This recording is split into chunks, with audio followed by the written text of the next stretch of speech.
Welcome to Behavioral Health Today, a podcast brought to you by the Triad Network. This podcast is designed to share trending topics occurring within the world and our communities and bring them a behavioral and mental health perspective. Welcome to Behavioral Health Today, a Triad production. We hear a lot about the construct forgiveness. Most see it as a process of letting go of resentment, anger, or the desire for retribution towards someone who has caused us some kind of harm. It usually involves acknowledging hurt, processing feelings, and making a choice to move forward, typically letting and working to let go of the negative emotions that we've accumulated because of that hurt. Most will say that forgiveness doesn't necessarily mean condoning the behavior or forgetting the incident done to you. Rather, it's about freeing yourself from the emotional burden and, if you're interested, potentially rebuilding trust or a relationship if you choose. Ultimately, forgiveness can lead to a personal sense of healing, personal well-being, emotional well-being. But how does this forgiveness process work? And what might it involve as one works to hold their experience in a new way? I'm your host, Dr. Graham Taylor, and joining me today to discuss this topic is Dara McKinley. Dara is a seasoned expert in spirituality and health with over 3 decades of experience. Dara's journey into forgiveness began after a personal challenge in 2012, leading her to develop a practical, structured approach to this often misunderstood concept. Her work clarifies the true nature of forgiveness, making it accessible and effective for those who find traditional ideas insufficient. Dara is passionate about offering a clear, logical path to forgiveness that can transform lives and bring lasting peace.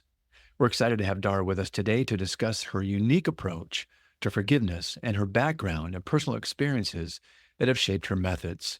Dara, welcome to our show. Thank you. Thank you for having me. I'm honored to be here. It is so nice to have you. So 2012 was a significant year for you.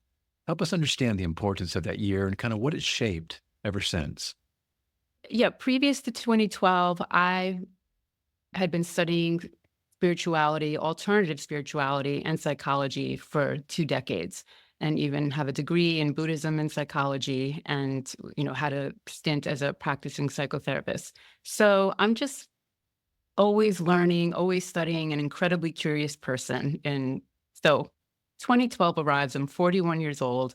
And 3 years previous, I had lost my share of a business partnership that I had been in for probably, I think it was 7 years. I had a business idea. I teamed up with some business partners who ended up being incompatible, and the business took off. So we kind of endured each other for as long as we could.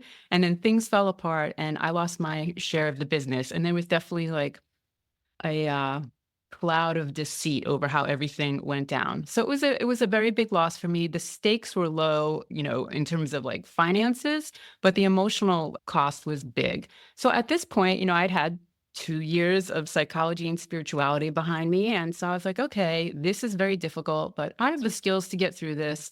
I know how to process my emotions. I know how to lean in on my significant relationships. I know how to focus on the good and have gratitude and recreate my life. And so this is 2009. So I did that for 3 years. And in 2012, I was still haunted by a negative narrative about what went down. And it really just felt intrusive. Like I would just be folding the laundry. And then all of a sudden I feel this like resentful narrative, going off in my head. So I wasn't over it. And during this time, I had a older wise woman friend who kind of saw the whole thing happen. And every like 6 to 9 months, her and I would talk about it. And she would just let me say all the things that I wanted to say about it. And when I was done, she would say, Tara, you might want to consider forgiveness. Oh. And I remember, and I would get completely irritated by this suggestion. And in my mind, I would say, her name was Fran. I would say, Fran, like, didn't you just hear everything I just said? And, but anyway, so that happened like 2 or 3 times over that 3-year period. Anyway, 2012 comes and I find myself sliding into a mystery illness that's insomnia, anxiety, and fatigue. And I just want to say right now, because people hear that and we can swing back around to this if you want Sure. to. People hear that like I had an illness and then I found forgiveness and they immediately equate that like forgiveness cured my illness and it did not. And so I do have something to say about forgiveness and physical health. But with that said, this mystery illness is happening. I have a 3-year-old and a 6-year-old and I just start getting extremely upset. The doctors can't diagnose it and I start getting very concerned about my health. And so I'm a very spiritual person. I would never call myself psychic, but I would definitely say that I'm very intuitive. And I really went to like a rock bottom moment where I like implored the universe, like, please guide me out of this and Mm. definitely and making deals. And I will do whatever you tell me to do. And the message I got back, and it was clear, super clear, was forgive Dara.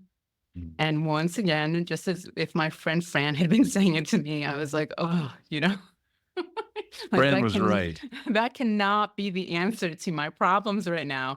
But the message was so strong and so clear. I was like, "Okay, I can follow directions. I'll give this a shot. Let me get online and, find whoever has written like the 5-step how to for forgiveness and I will follow it and see what happens." And so I get online and I type in how to forgive and 99.99% of what comes up is why a person should forgive. And whenever I on like a couple of forums, I found people asking, how do you do it? And the response would be, you just do it. Mm. So I couldn't just do it. And so I thought, okay, I have, 20 years of spirituality and psychology behind me. Let me see if I can come up with my own step-by-step plan. And I began with asking myself the question, like, all right, I've had this like negative narrative floating through my head for 3 years now. Like, what is the opposite of that narrative? And upon asking myself that question is when I took my first step onto the path of forgiveness. And what I put together was a process that you do over a 3-week period. And 3 weeks later, I was at peace. Wow. My strong emotions were gone. I felt amazing. I felt a sense of peace I hadn't felt in 3 years. And so as a geek for healing modalities, which I was like, wow, this is for real. Like, this is incredible. And then my second thought was, and that wasn't pardoning. Why does everyone say forgiveness is pardoning? Mm. So I kind of just like was happy that I'd figured that out for myself and went on with my life. But as you can probably see, I'm someone who has meaningful conversations with pretty much everyone who crosses my path. And as I started talking to people over the years, I was like, wow, there's so many people who have something to forgive and they just lack a practical path. And then I also, really scrutinized the narratives that were in mainstream culture about forgiveness. And so here we have all these messages about forgiveness. And then I'm also watching, and who's actually able to forgive with these definitions. So that was, a decade-long study. Yeah. So that's Wow, there's my there's so story. there's so many great things. I always appreciate stories and people being vulnerable in the show the way you're doing right now.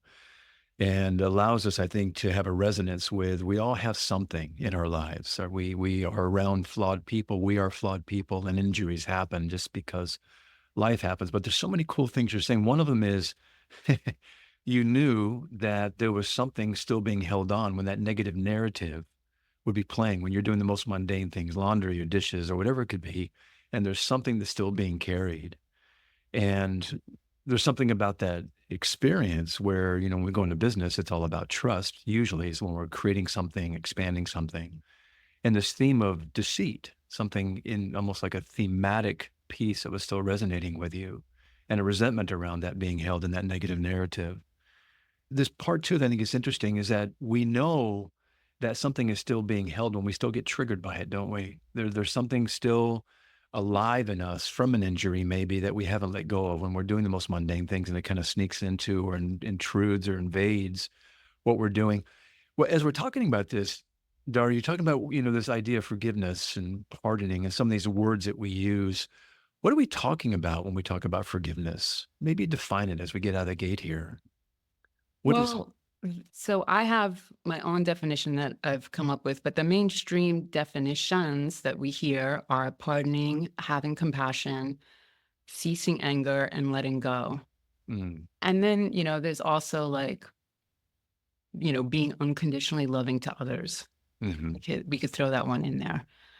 And what I came to discover when I went through that process was that those were actually potential outcomes of forgiveness. And very so nice. I define forgiveness as it's a spiritual process that heals and repairs.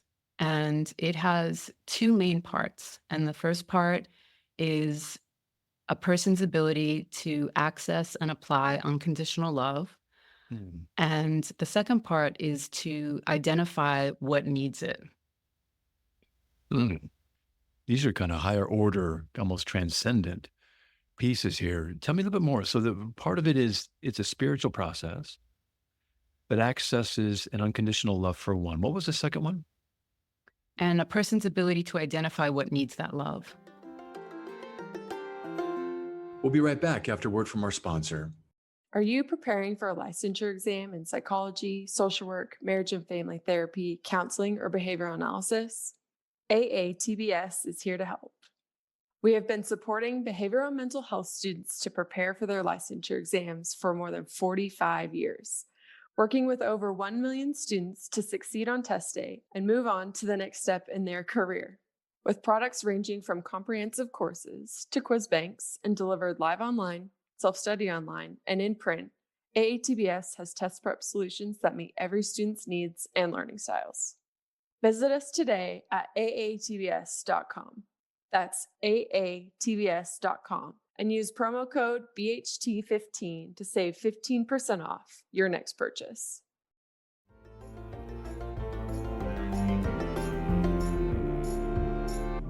I'd love you to kind of mine down for us and expand a little bit around this. This is something far more than just and these are good things: ceasing anger, pardoning, unconditional, acceptance, etc., compassion. Those are all good. But you're talking about tapping into something even more transcendent. Take us down that path just a little bit. From my earliest memories, I was a very spiritual person. And so I'm not going to say that I'm an unconditionally loving person because I'm not, but I have always felt unconditional love. Like, Mm, just, it's always been around me. So when I asked myself that question that night, what is the opposite of this negative narrative that I've been replaying and looping in for 3 years? My answer to that question was, oh, I could actually bless this situation for the highest love.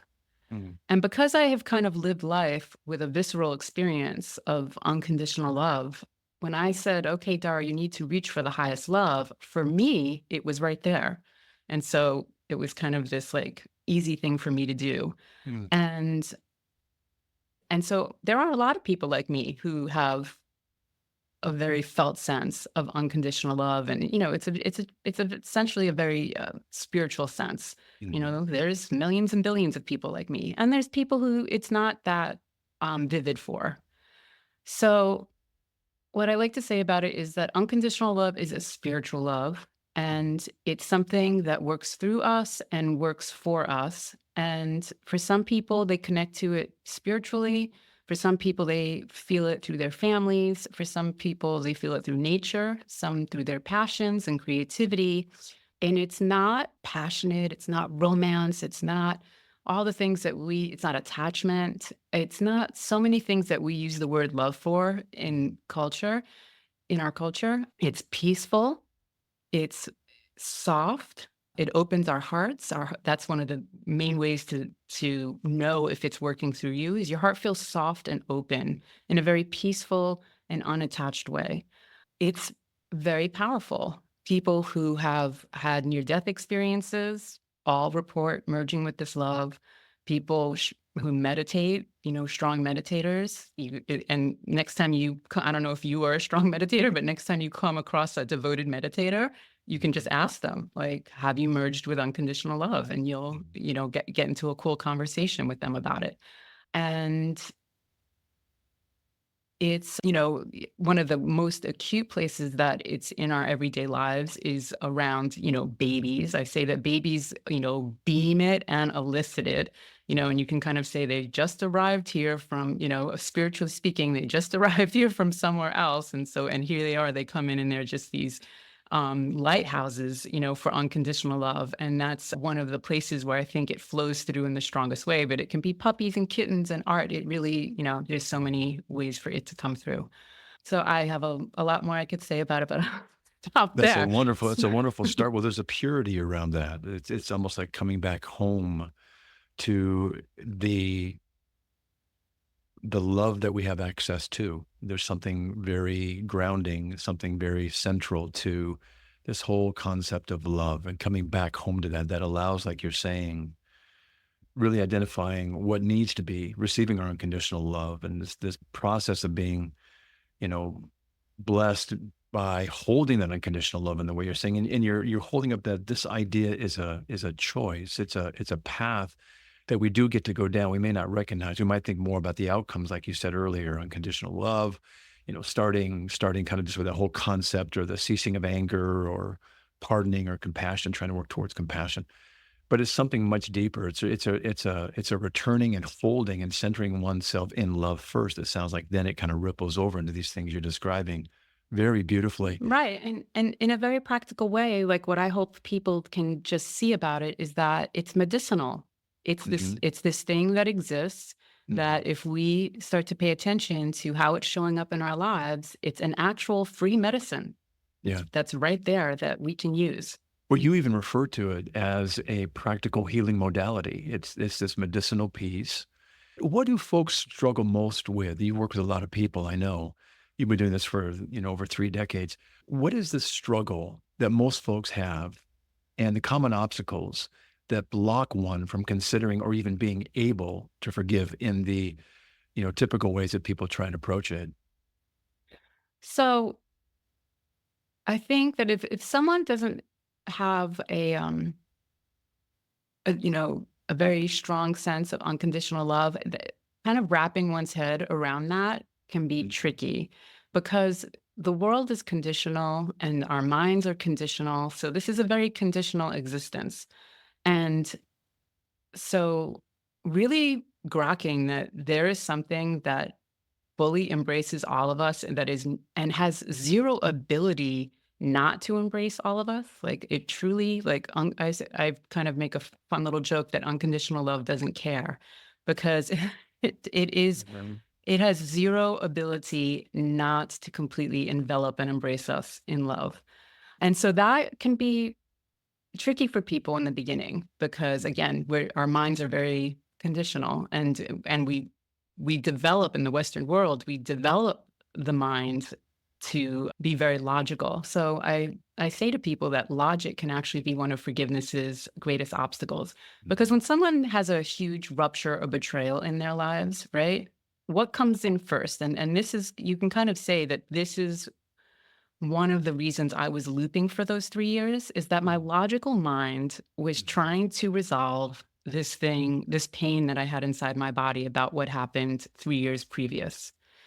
And so, this goes into, more of how I say that we're anatomically designed to forgive. And what I mean by that is that the left hemisphere of the brain is responsible for linear thinking and logic and, sequential thinking. And the right hemisphere of the brain is responsible for imagination, intuition, creativity, our spiritual connection.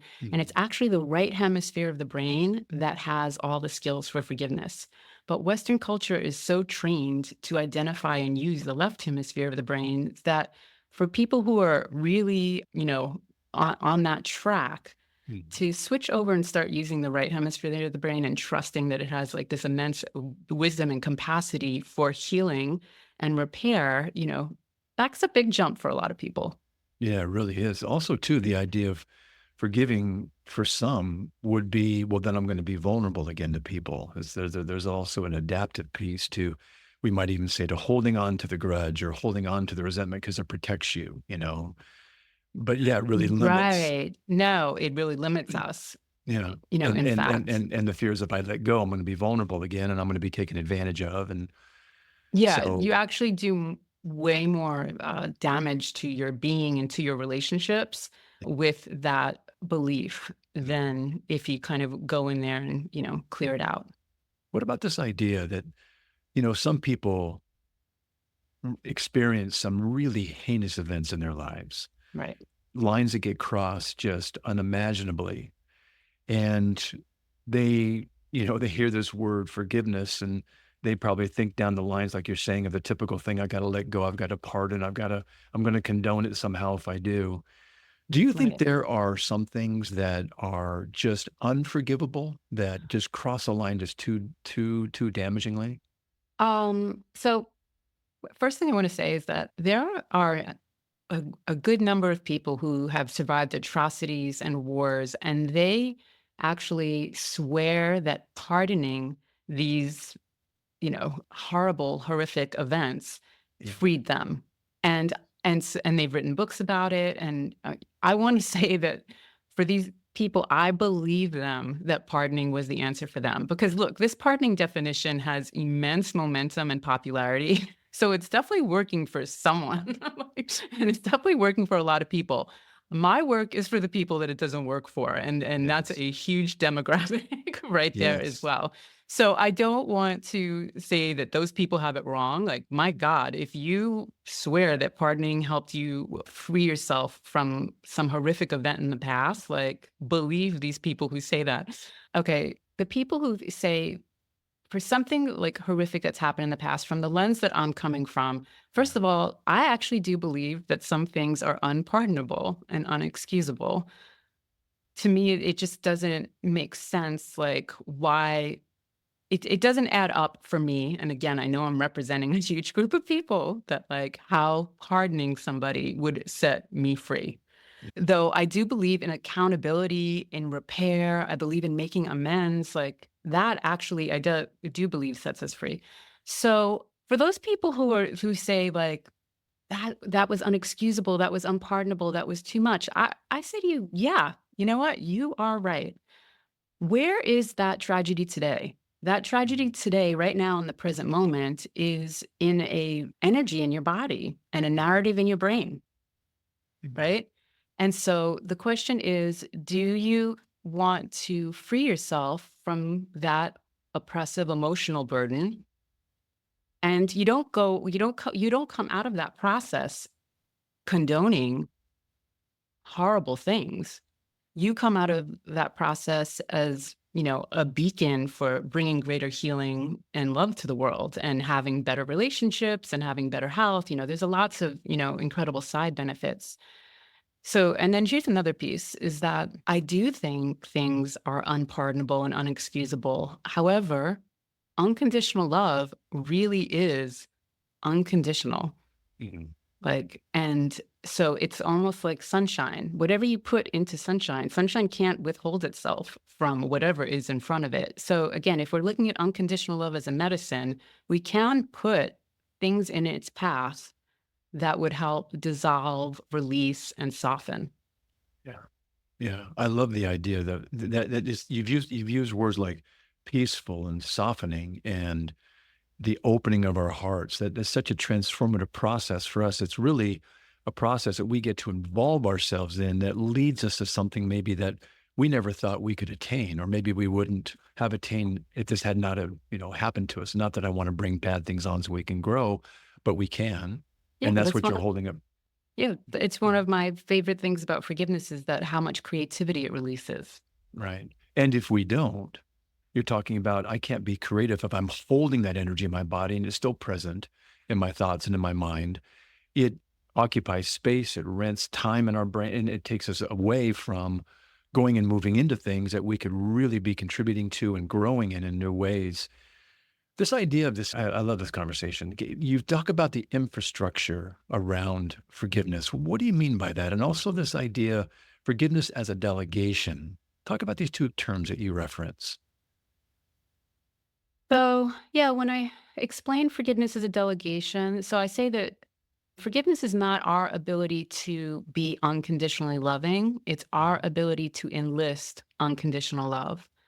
And I'm not Christian, but I love to, in explaining that forgiveness is a delegation, kind of cite the most famous story about Jesus and forgiveness, which is when he's on the cross and he's being crucified and he's in his final moments, he's being tortured to death, and he looks up and says, "Forgive them, Father, for they know not what they do."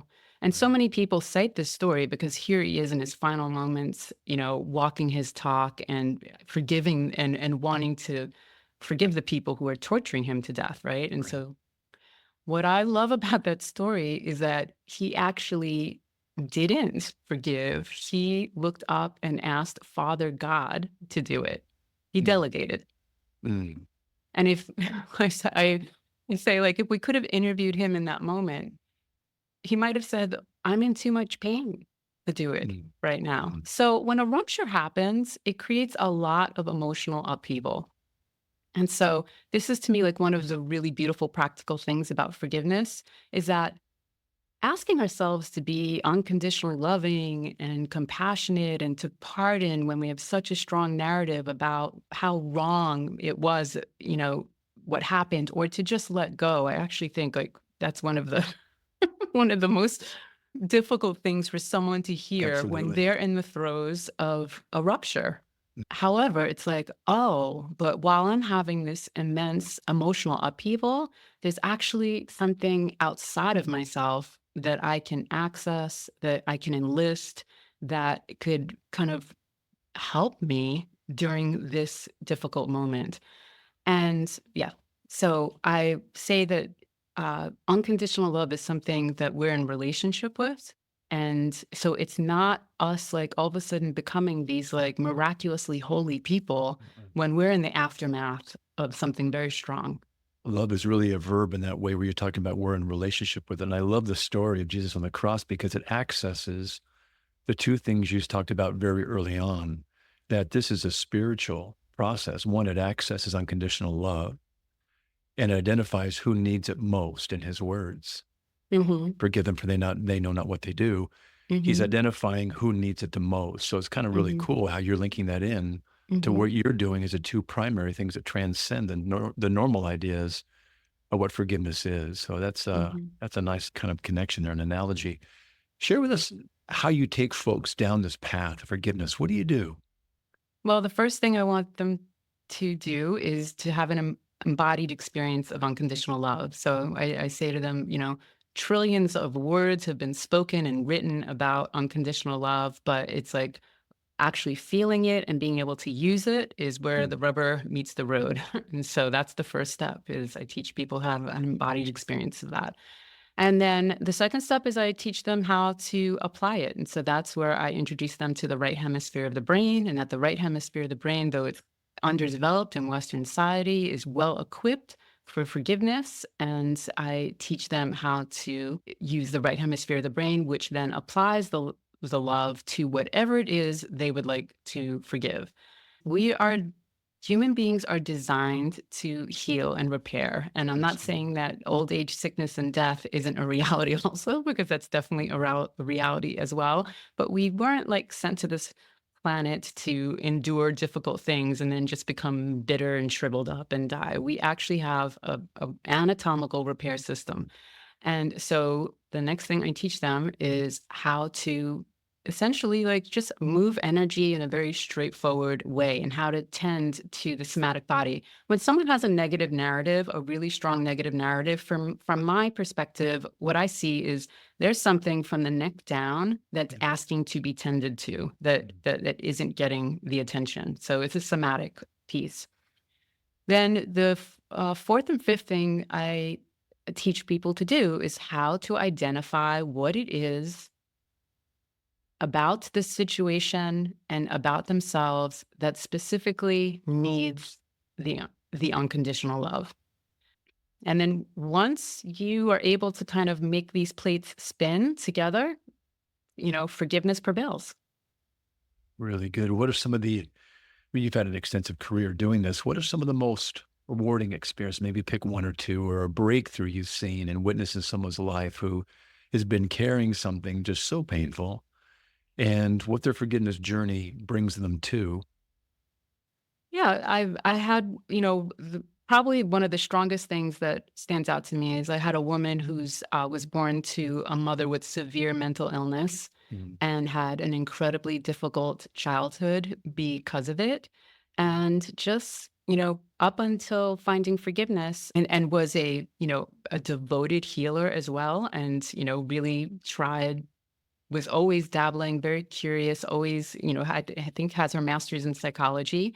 Mm. And up until trying forgiveness, like nothing fully brought her to a deep sense of peace about, what people like me like to call her soul's curriculum in this life, right? Oh, I like that. Yeah.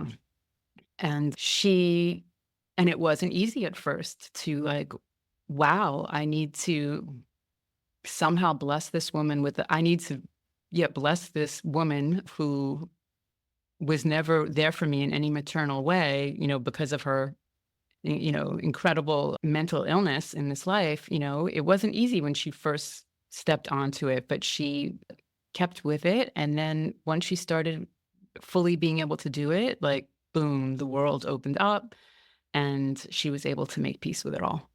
I love that. What happens, just in a broad stroke way, what happens to the injury or injuries that someone experiences? They can't be undone, forgotten. They still exist because they happen in the past. But what happens to that injury that the person once upon a time carried in one way, and in some ways through the process of forgiveness that you're helping them walk through and actually see as attainable to them? What happens to that injury? Well, it dissolves and the emotional burden dissolves and then it becomes wisdom Hmm. so that, we can carry forward and to be more skillful and more mature and, as I said, like bring greater love and well-being to whether it's our households or, something bigger than that. After people kind of reach this place with you and their journey's coming to an end, what, what kind of feedback are they telling you in terms of, wow, I never thought I could reach this place, or who'd have thunk it, that it's something so heinous or something so boundary crossing, et cetera, I could actually walk through the world in a different way. What are you hearing back from them?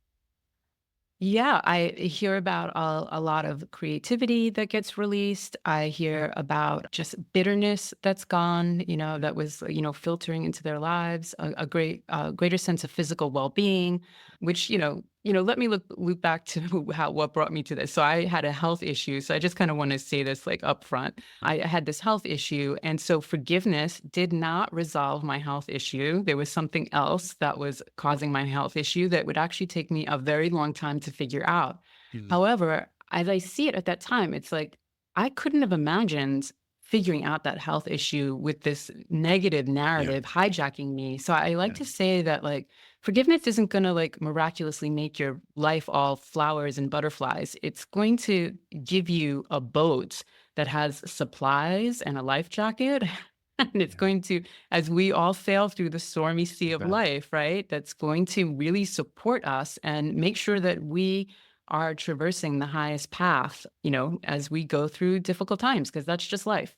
There's really both Um, sides to that, aren't there? One is I'm not carrying it in the same way anymore. mhm. And now that I can move to a place where it's dissolved and it becomes wisdom, I get something from this unexpectedly that allows me to journey in life in a brand new way that I most likely may not have attained in the way that I've got it now. Right. And then just like on a side note, like people really love the fact that forgiveness finally makes sense and is practical. Yeah. Because think about how huge the narrative is in mainstream world of pardoning and letting go and having compassion, ceasing anger. And again, it works for a lot of people, but there's so many people that it just doesn't add up for. And so they are walking through life feeling like, I'm not spiritual enough. I'm Right. not good, Yeah. So to all of a You sudden have it framed in a way that's like doable and logical and practical and is effective, you like bet. such a relief right there to be like, oh, there wasn't anything wrong with me. I just like needed a different approach with it. Fantastic. Well, talking about this different approach and people learning about it, You've got an upcoming course that you're going to be teaching. This course, How to Forgive, is designed to guide people through the forgiveness process over a 6-week process. And you're Right. going to be walking them, just give us some of the main topic areas. So those that are listening today might even be able to follow up and be a part of this course. Give us some of the objectives of each of the weeks that you're going to be walking them through. Yeah, so the objective is to have a practical experience of unconditional love and be able to access and apply it at will. To be able to use the right hemisphere of the brain, the left hemisphere is responsible for our experience with the external world, and the right hemisphere is responsible for our internal world. So I get people up and going with that. And then I teach them like how to identify what needs it. And that happens over a 3-week period. And it's very emotion positive. It's very somatic. Like I really want people at the end of the course to feel lighter in their bodies. Like to me, that's the win. If someone at the end of the 6 weeks can say, oh my goodness, this thing that I was slugging around with me for however long Mm, has been released, like yeah, that's what I'm after. In addition, I want people to walk off with this amazing skill that's going to benefit them for the yeah. rest of their lives and that's going to be in their back pocket and that they can use whenever they need to. That's fantastic. Well, I would love for folks after the show, to follow up with you regarding this upcoming course and just in general. You got a great website. Give us some of the directions on how folks can get in touch with you after the show and follow up with the course as well. How can they get in touch with you? So yeah, so howtoforgive.com. How to Forgive is what I typed in that fateful night on 2012. So that ended up becoming my There you go. domain. And right there, that you can read. It's a course information site, and so you can read about the course. And there's a sign up box where you can be notified for about the next course. Right. I offer it 3 times a year: once in the fall, once in the winter, and once in the spring. And yeah, I'm on Instagram, but I don't really do much there. And my main mode of people finding me is through lovely conversations like this. So I just really Fantastic. appreciate you having me. Man, it's been great to have you today. What strikes me so beautifully here is that you're giving folks the ability, regardless of their circumstances, their histories, whatever it may be, to walk through their world in such a positive, creative, soft, I love that word, open-hearted way. The softness doesn't mean weakness or vulnerability. It means a vulnerable strength to be in the world in such an open way. So walking through the world in this positive, creative, soft, open-hearted way, what a gift to give to people. And we so appreciate you being with us today. Thanks for being on our show. Yeah, beautifully said. Thank you for having me. And thank you for all the conversations that you're bringing to the world. Also, I think this podcast is wonderful and you have an amazing mission. Thank you. I sure appreciate that. Thank you again. Bye. Also want to thank you, our listeners, for dropping by and joining Dara and me today. It's always great to have you with us. Regarding this episode today, I want to remind you that it and its resources and all of our other episodes can be found on our webpage at triadhq.com/BHT. Thanks again for being with us on the show, and we'll look forward to having you back with us next time on Behavioral Health Today. We appreciate all the support from our community, and if you like our show, one of the best ways you can support it is by giving us a 5-star rating and leaving a review. Behavioral Health Today is a podcast part of the Triad Behavioral Health Network, all rights reserved.